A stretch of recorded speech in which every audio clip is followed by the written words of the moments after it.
रात को जब हम आसमान की तरफ देखते हैं तो हजारों सितारे चमकते हुए नजर आते हैं। बट तुम जानते हो ये सितारे एक जैसे नहीं होते, ये अलग अलग होते हैं। ये सब मिलकर विशाल स्ट्रक्चर बनाते हैं जिसे हम गैलेक्सी कहते हैं। एक गैलेक्सी में सब जुड़ी होती हैं। आखिर इनका रहस्य क्या है?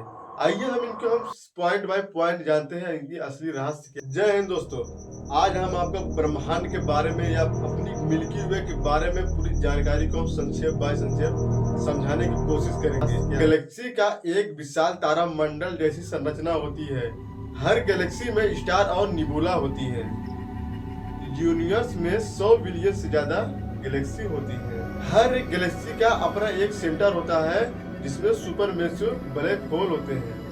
वैज्ञानिकों ने पता लगाया कि हमारी गैलेक्सी में सुपरमेसिव एक ब्लैक होल है। एडविन हबल एक ऐसे वैज्ञानिक थे जो मानते थे कि हमारा मिल्की वे एक पूरा ब्रह्मांड है जिसे धुंधला हुआ बादल समझा जाता था। उन्होंने पाया यह तारे मिल्की वे से बाहर भी है, जो एंड्रोमेडा की अलग गैलेक्सी है। इस खोज से पता चला कि अनगिनत तारे हैं। हम बात करते हैं टाइप्स ऑफ गैलेक्सी। पहला स्पाइरल गैलेक्सी। स्पाइरल गैलेक्सी में स्टार फॉर्मेशन ज्यादा होती है। दूसरी गैलेक्सी इलिप्टिकल गैलेक्सी है जिसमें पुराने तारे ज्यादा होते हैं। हमारी तीसरी गैलेक्सी है अनियमित गैलेक्सी, जो फिक्स और सेफ नहीं होता है। यह आकाशगंगा के टकराव से नई गैलेक्सी का निर्माण होता है, उसे अनियमित गैलेक्सी कहते हैं, जिसका कोई फिक्स और सेफ नहीं होता है। अब बात करते हैं कि हमारी गैलेक्सी, इसे मिल्की वे बोलते हैं। मिल्की वे एक स्पाइरल गैलेक्सी है जिसमें 100 बिलियन से 400 बिलियन स्टार होते हैं। हमारी सन मिल्की वे जो एक आर्क में स्थित होती है। मिल्की वे का डायामीटर जो 1 लाख लाइट ईयर है। इसका सेंटर जो 26,000 लाइट ईयर दूर है। हमारे मिल्की वे के सेंटर जो मैसिव ब्लैक होल के चारों ओर घूम रही है। हर स्टार और प्लेनेट अपने ग्रेविटी के अंडर चारों ओर घूमती है, जिसको एक शास्त्रीय डांस। अब बात करते हैं कि गैलेक्सी का जान किसे कहते हैं। बिग बैंग के बाद 13.8 ईयर एगो मैटर और गैस का क्लाउड बने। क्लाउड ग्रेविटी के कारण कोलैप्स हुआ। उससे पहले स्टार और निबुला बने। धीरे धीरे एक क्लस्टर बनाते हुए ग्रेविटी में चेंज हो गया। यूनिवर्स सिर्फ 1 सेकेंड का था, तब सब कुछ प्लाज्मा था। जैसे जैसे ठंडा हुआ, एटम और स्टार बने और उन्हीं क्लस्टर से बनी हमारी गैलेक्सी है।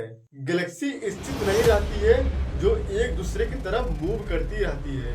इसी तरह मूव करते हुए आज से लगभग 4.5 बिलियन ईयर के बाद हमारी गैलेक्सी एंड्रोमेडा से टकराएगी और जब ये मिलेगी तो एक नई गैलेक्सी का निर्माण करेगी। जो नई गैलेक्सी का निर्माण होगा उसे हम एस्ट्रोमर्स कहेंगे। पर चिंता करने की कोई बात नहीं है, जब ये टकराएगी तो सूर्य भी अपनी अंतिम अवस्था में होगा। अब हम बात करते हैं HST का, जिसे हम हबल स्पेस टेलीस्कोप कहते हैं। हबल टेलीस्कोप एक अंतरिक्ष दूरबीन है जिसे नासा और यूरोपियन स्पेस एजेंसी ने मिलकर बनाया था। इसे 24 अप्रैल 1990 में STS मिशन के जरिए अंतरिक्ष में भेजा गया था। यह पृथ्वी से लगभग 447 किलोमीटर ऑर्बिट में घूमता है। यह हर 95 मीटर में पृथ्वी का एक चक्कर पूरा कर देता है। गैलेक्सी सिर्फ सितारों का झुंड नहीं है, बल्कि समय और ऊर्जा के रहस्यों का संग्रह है। हर एक गैलेक्सी अपनी कहानी कहती है और उस कहानी का हम एक छोटे से किरदार है। बाकी नमस्कार, हम चलते हैं। जैसे भी वीडियो लगी आप कमेंट में जरूर बताइएगा। नमस्कार।